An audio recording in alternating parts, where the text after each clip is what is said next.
Ok.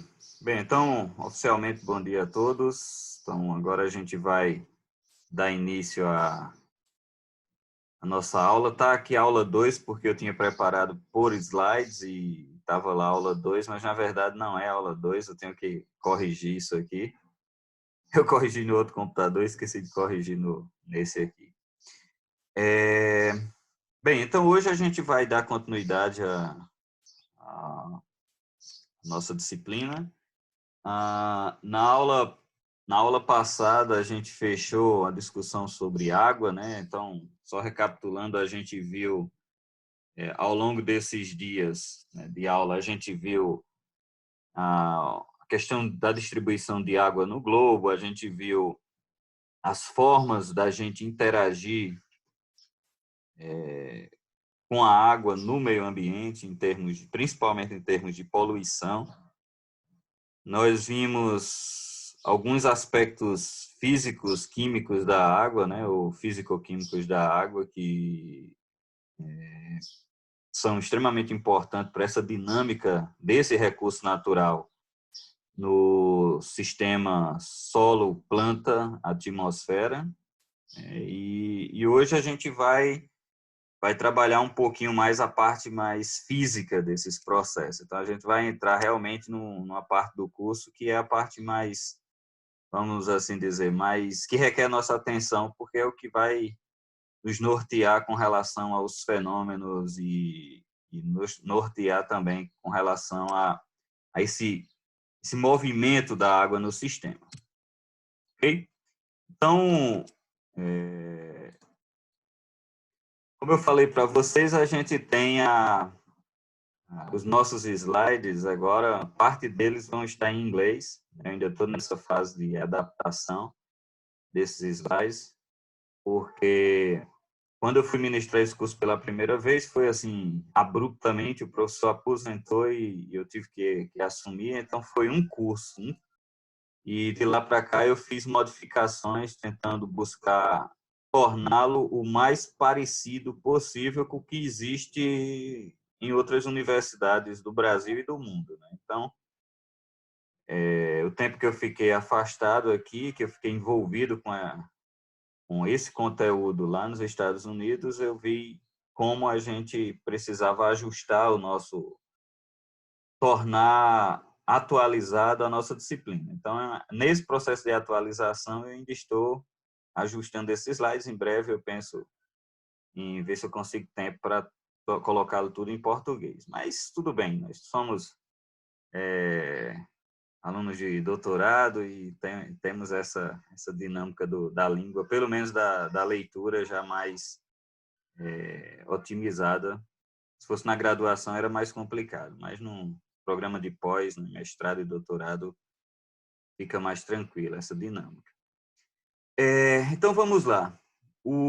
Nós já vimos que, assim, de forma bem grosseira, cerca de 70% da superfície terrestre ela é coberta pelos oceanos. E a gente discutiu um pouquinho sobre isso e vimos que os 30% restantes eles estão aí nos continentes. Vimos a dinâmica de como esses 30% é distribuído. Mas uma coisa importante é saber que esses 30% eles têm uma influência muito grande nos processos na atmosfera. E quando eu falo em processos na atmosfera, eu estou me referindo à formação de nuvem, o processo de evaporação, a própria constituição da atmosfera, o, o aquecimento da baixa atmosfera, os ventos, né, as massas de ar se deslocando, tudo isso depende muito da quantidade de água que tem sobre os continentes. Também sobre os oceanos, mas de forma muito especial sobre os continentes. E isso, lógico, vai impactar, vai causar um impacto nesses processos que acontecem na atmosfera e depende muito da variabilidade de algumas propriedades e estados, né, dessa superfície, dessa dessa área do globo coberta não por oceanos, mas por terra, né, por continente propriamente dito. que aí vai estar distribuído também em alguns corpos hídricos, mais vegetação, vai ter solo exposto e tudo mais, até as cidades. Tudo isso vai impactar essa dinâmica nesses processos entre a superfície e a atmosfera. E isso vai nortear essa questão do transporte ou movimento da água no sistema solo-planta-atmosfera.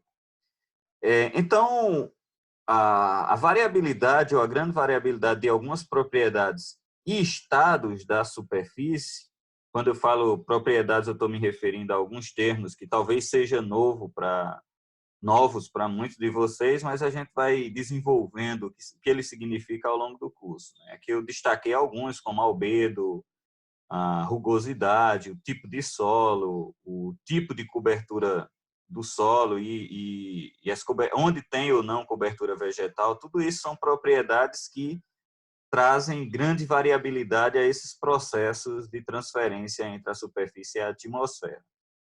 E alguns estados também, como, por exemplo, a disponibilidade de umidade no solo, cobertura de gelo, né, ao longo dos continentes, tudo isso vão ser parâmetros e estados, ou propriedades e estados, que podem impactar os processos entre a superfície e a atmosfera. Então, os processos que ocorrem à superfície, né, a superfície terrestre, eles são, como você já conhece, frequentemente eles são divididos ou agrupados em dois termos, né, que são os processos biofísicos e os processos bioquímicos. E eles influenciam tanto o estado como a composição da atmosfera. Então, os processos físicos e químicos, eles trazem assim como os processos biológicos, eles têm esse papel muito importante na composição da atmosfera e, uma vez trazendo esse impacto na composição da atmosfera, eles impactam a transferência de água nesse sistema. Uma coisa que é importante destacar é que existe essa interface, que é muito importante de ser observada, essa interface entre a Terra, né, e a atmosfera, ou seja, entre o nosso planeta e a atmosfera que o envolve. Essa região ela é muito importante para o que acontece na atmosfera, como para o que acontece nas camadas do solo. Então, por que eu estou dizendo isso? Porque a energia, né, que vai ser utilizada muito para os processos na baixa atmosfera, ou seja, naquela camada próxima à superfície terrestre, eles vão acontecer em virtude das trocas com o solo, né, com a superfície, que nessas trocas ele vai ou fornecer energia para que seja armazenada nesse solo, ou vai ser necessário retirar energia que está armazenada nesse solo para os processos acontecerem. Então, essa interface entre a atmosfera e o nosso planeta, que é essa camada que nós chamamos camada superficial, ou a superfície do solo, ela é muito, muito importante, porque as principais trocas energéticas acontecem nela. Então, a gente tem tanto o solo, e a gente vai ver isso ao longo do curso, que armazena energia ao longo de um período diurno, ao longo de um ano, por exemplo, como essa energia armazenada no solo pode ser liberada para que aconteçam processos na baixa atmosfera que atingem, inclusive, regiões mais altas da atmosfera. Então, tudo isso serão tópicos que a gente vai estar discutindo ao longo desse curso. Então, isso aqui é muito mais uma forma introdutória. Então, essa figurinha aqui, ela nos dá uma indicação bem rápida, né? Bem indicação, vamos assim dizer, simplista ou simplificada, de alguns processos que acontecem nessa interface. Então, se vocês observarem aqui, nós temos o solo, primeiras camadas do solo. Nós temos essa superfície terrestre aqui, em que nós temos vegetação, nós vamos ter a fauna, a flora, tudo isso nessa região aqui. e processos que acontecem entre eles. Aqui eu estou me referindo muito ao que acontece entre essa camada superficial e a atmosfera. Entre eles, nós vamos ter vapor de água, que é liberado para a atmosfera em forma de evapotranspiração. Nós temos os aerossóis biológicos primários e os compostos orgânicos voláteis que vão para as camadas mais elevadas da atmosfera, inclusive servir como núcleo de condensação para a formação de nuvem. Tudo isso, coisas que estão sendo liberadas da superfície para a atmosfera. E nós temos coisas que estão vindo lá da atmosfera em direção à superfície, como novas partículas que se formaram nesse processo de ascensão vertical dos compostos orgânicos voláteis ou desses aerossóis. Nós temos as chuvas, né? As chuvas e formação de chuvas que trazem esse vapor de água que foi para a atmosfera, ele vai retornar em forma de água líquida, ou precipitação de chuvas, ou em forma de água no estado sólido, como é o caso da neve e do granizo. Então, nesse caso, é só uma figurinha simplista para mostrar alguns processos que acontecem nessa interação superfície-atmosfera, em que nós temos coisas que estão sendo liberadas ou emitidas da superfície para a atmosfera e coisas que estão vindo lá da atmosfera para a superfície, gerando essa dinâmica nesse sistema. E aqui nós temos, lógico, nesse solo, que recebe essa água oriunda da atmosfera, ele vai armazenar água, que essa água parte vai ser drenada para as camadas mais profundas, vai alimentar os lençóis freáticos, por exemplo, mas parte vai ficar aqui armazenada para ser utilizada pelo sistema radicular dessas plantas e, consequentemente, ser distribuída novamente. Ok? Vamos lá. Então, essa é uma figura, agora está mais contaminada. Eu tentei mostrar que no sistema solo-planta ou solo-vegetação-atmosfera, nós temos vários fenômenos acontecendo e o objeto desse curso é se deter a alguns deles, né? Não dá para a gente focar em todos eles porque são cursos distintos. Por exemplo, ciclos biogeoquímicos, como esse aqui. Então, ciclos biogeoquímicos é uma disciplina, necessariamente uma disciplina que gastaria um trimestre para tentar abordar os fenômenos mais importantes e, lógico, não exploraria tudo que existe em ciclos biogeoquímicos, né? Nós temos aqui o ciclo hidrológico, que seria foco da hidrologia, que também levaria um curso à parte para tratar sobre esses tópicos. Balanço de energia, né, ou fluxos energéticos à superfície, também tem uma disciplina à parte só para tratar sobre isso. Então, o que a gente vai fazer na nossa disciplina é tentar abordar um pouco de tudo isso e como tudo isso está conectado, né? Então, veja só. Aqui, em termos de ciclos biogeoquímicos, nós temos trocas que acontecem entre a superfície e a atmosfera, que são trocas que acontecem a todo momento, né? Nós estamos aqui tendo trocas do ponto de vista de nutrientes do solo, que depende do que é disponibilizado à superfície, isso vai sendo misturado ao solo em si, vai deixando esse solo mais ou menos fértil para a continuidade da vida vegetal aqui. Nós temos essa vegetação fazendo ou tendo trocas com a superfície e com a atmosfera pelos vários processos, né? No processo de fotossíntese, quando há queimadas, a própria fenologia da vegetação, ela tem essa interação que vai poder liberar, por exemplo, aerossóis para a atmosfera.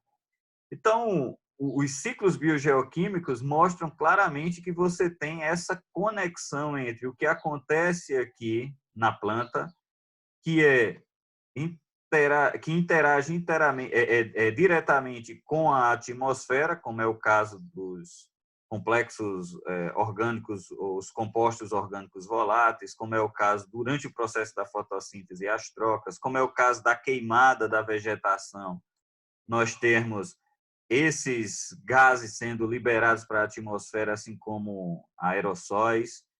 E nós temos, por exemplo, a queda das folhas, que forma aquela que nós chamamos camada de liteira, e que essa camada de liteira, ela vai, à medida que ela vai se decompondo, ela vai trazendo, ou trocando, ou restabelecendo os nutrientes daquele solo. Isso aqui em termos de ciclos biogeoquímicos, né? Muito mais amplo do que isso, aqui somente mostrando como essa camada de interface entre a superfície, entre o solo, passando pela planta e a baixa atmosfera, como isso é constante, como são constantes essas trocas.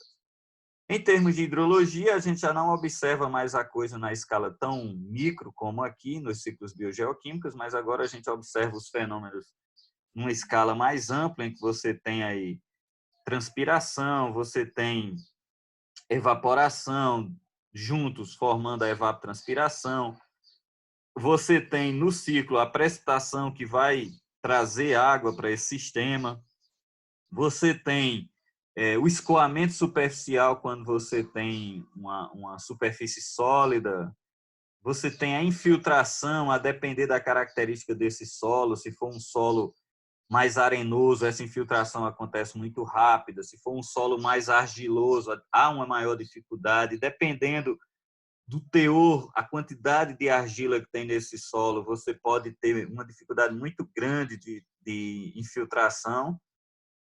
E você tem, por exemplo, a água que fica interceptada, que todos nós sabemos, né, quando há precipitação, a depender da arquitetura das folhas dessa planta, você pode ter retenção de água nessas folhas, ou seja, a água ficar presa ali como se fosse um reservatório de água. E essa água, inclusive, ela depois vai ser utilizada para evaporar, sem ser do solo e sem ser transpiração da planta, é uma evaporação que acontece na planta porque ela armazenou água durante o processo de precipitação. Isso são tudo processos que acontecem quando a gente olha do ponto de vista mais macro, né, olhando o que a hidrologia observa. E aí nós temos zona radicular que vai pegar essa água, nós temos o gelo que está sobre o continente, sobre os oceanos também, que podem derreter, que pode evaporar. Então, tudo isso são processos que são observados pela hidrologia. Quando a gente olha os fluxos de energia à superfície terrestre, aí a gente tem uma série de fenômenos acontecendo. Nós temos, por exemplo, quando a superfície terrestre, e quando eu falo superfície terrestre, eu não estou falando só solo, eu estou falando tudo que compõe aquela superfície terrestre. Pode ser vegetação, pode ser edificações urbanas, por exemplo, pode ser construção realmente oriunda da presença do homem ali, ou seja, interferência antrópica. Então, quando você tem um aquecimento da superfície, você tem, uma vez aquecida essa superfície, esse calor é transferido para as camadas mais baixas da atmosfera. Essa transferência de calor nós chamamos de calor sensível ou fluxo de calor sensível. É quando é aquele exemplo de você ter vamos imaginar eu estou vivenciando muito isso agora, então está mais próximo da minha cabeça. Você tem uma panela que você coloca no fogo, lá, né, no fogão, e você tem o cabo, né? Você pega no cabo dela e você coloca ela lá. Inicialmente, aquele cabo, se for da mesma constituição da panela, ou seja, de alumínio ou ferro, sei lá o quê, você vai ver que à medida que o tempo vai passando, você vai tendo um aquecimento daquele cabo. Ele não acontece rapidamente, ele não acontece de forma abrupta, ele vai acontecendo gradual, ou seja, a cada instante ele vai transferindo energia. Vai transferindo energia porque você tem a fonte primária de energia ali, que seria o fogo na panela, e esse fogo fornece energia para as moléculas que compõem aquele recipiente e elas começam a vibrar, e ao vibrar ela transfere energia cinética. E essa energia cinética ela vai sendo transferida até chegar lá no cabo. Tanto que o cabo vai ser a última parte que vai ser aquecida, em virtude desse tempo que leva para esse aquecimento. Veja que não houve evaporação aí, não houve transpiração. O que houve foi transferência de calor por um processo que nós chamamos de condução. Ou seja, o calor foi sendo conduzido a partir da vibração das moléculas e a transferência de calor foi ocorrendo. Então, na atmosfera, esse processo de aquecimento também ocorre, ou seja, aqui nós temos o aquecimento da superfície. Uma vez aquecida essa superfície, as moléculas que estão aqui vibram, transferem calor para as demais e esse calor vai sendo transferido para as camadas mais elevadas da atmosfera. É importante destacar que esse calor ele vai acontecer da superfície para a atmosfera se a superfície estiver mais aquecida do que a atmosfera adjacente. Então, isso indica que o calor vai sempre sair do corpo que tiver maior temperatura ou maior grau de agitação das moléculas para o corpo que tem menor temperatura ou menor grau de agitação das moléculas. Então, tem que ter gradiente térmico. Se a atmosfera tiver com a mesma temperatura da superfície, não há transferência de calor sensível. Por quê? Porque não há gradiente, não há diferença de temperatura. E esse processo pode acontecer o inverso, ou seja, você pode ter a atmosfera mais aquecida do que a superfície e você ter fluxo de calor sensível da atmosfera para a superfície. Isso acontece muitas vezes quando você tem dias ou noites nubladas em que você tem uma atmosfera mais aquecida porque reteu mais calor, porque o vapor de água que ali está não deixa essa energia sair para as camadas mais elevadas da atmosfera e na madrugada você tem madrugadas quentes, mesmo a superfície estando resfriada. O que acontece? O calor que ficou armazenado na atmosfera faz com que aquela atmosfera fique mais aquecida do que a superfície da Terra e esse fluxo inverte. No lugar dele ser saindo da superfície para a atmosfera, ele é da atmosfera para a superfície. Isso acontece muitas vezes à noite. Durante o dia isso não acontece porque sempre a superfície vai estar mais aquecida do que a atmosfera, porque está ali armazenando a energia que está chegando oriunda do Sol. Ok? Bem, se vocês quiserem falar a qualquer momento, só abrir o microfone e falar, tá ok, pessoal? Bem, vamos seguir. Só voltar aqui. Deixa eu me ajeitar. Ok. Bem, então nós temos aqui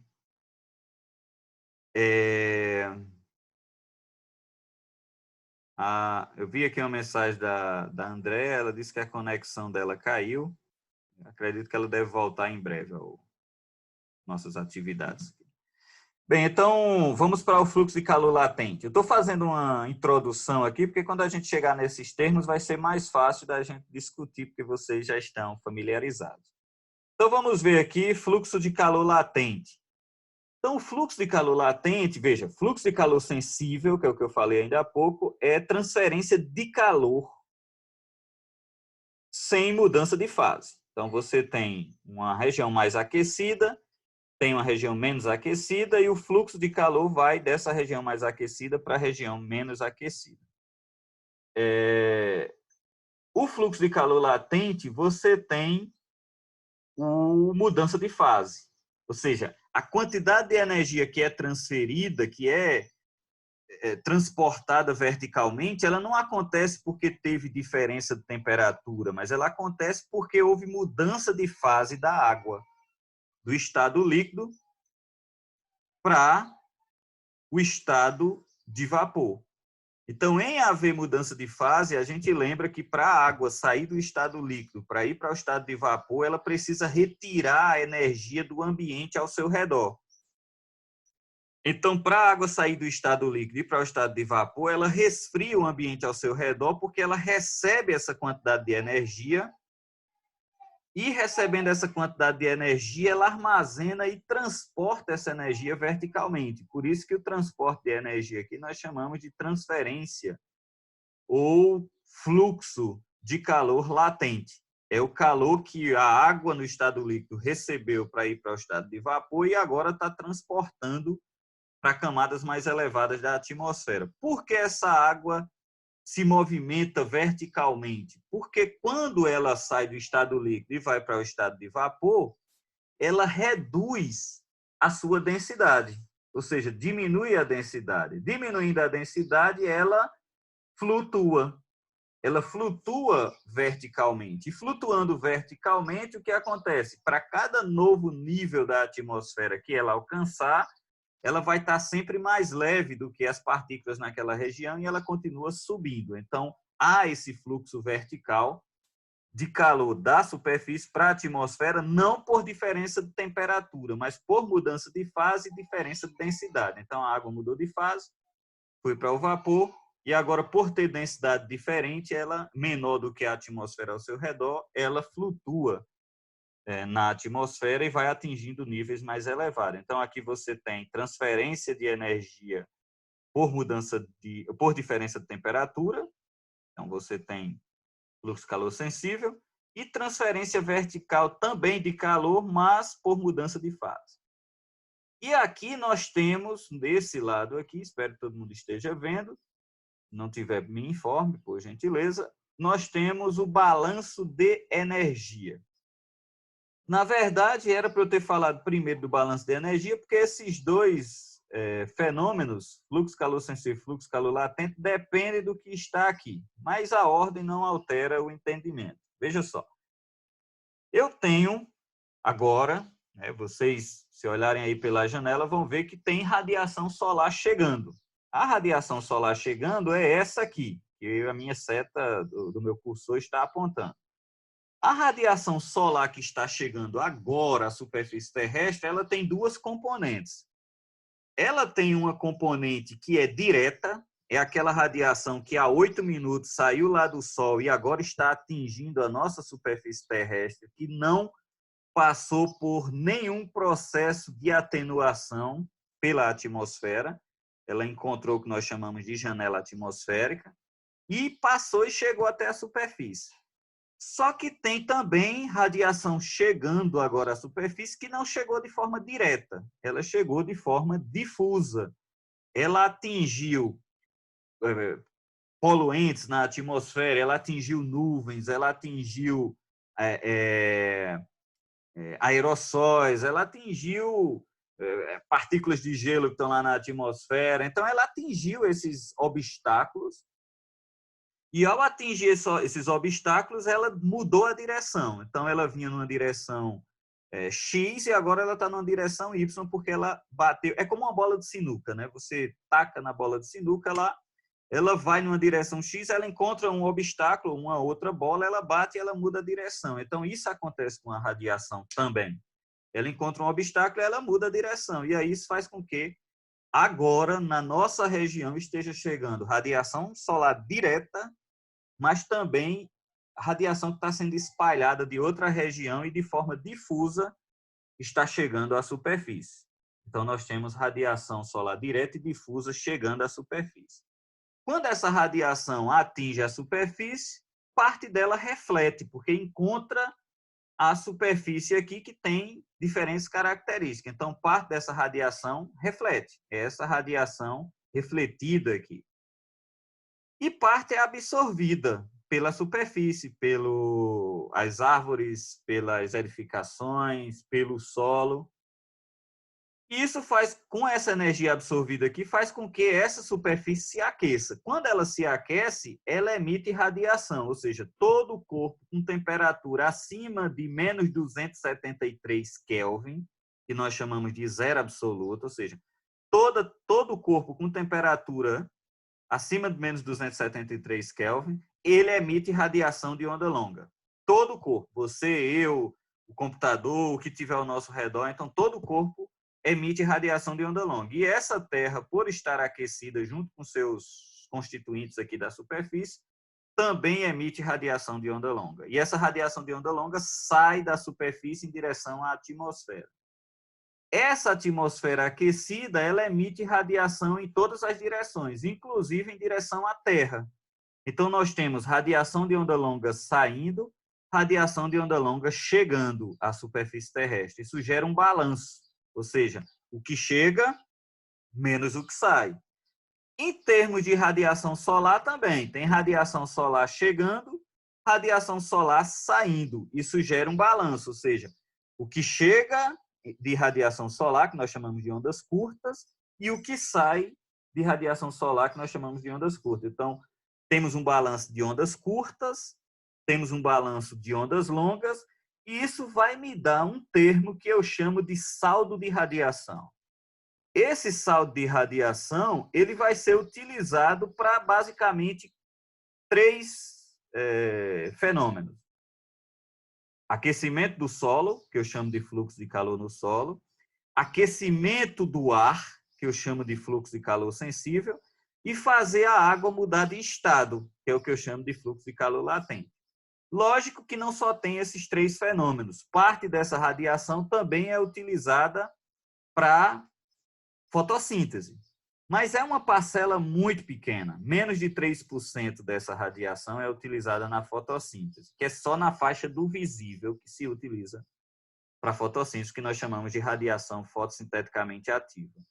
E parte dela fica armazenada aqui, que nós chamamos no dossel da vegetação, ou seja, na região de folhas, galhos e tudo mais. Também tem uma parte que fica armazenada aí, que não é contabilizada muitas vezes. Então, nós estamos com o nosso tempo aqui, do nosso primeiro momento expirando. Eu vou parar, salvar a nossa aula e daqui a 5 minutos, no máximo 7 minutos, a gente retorna. Tá ok? Então é isso. Daqui a pouquinho estamos de volta.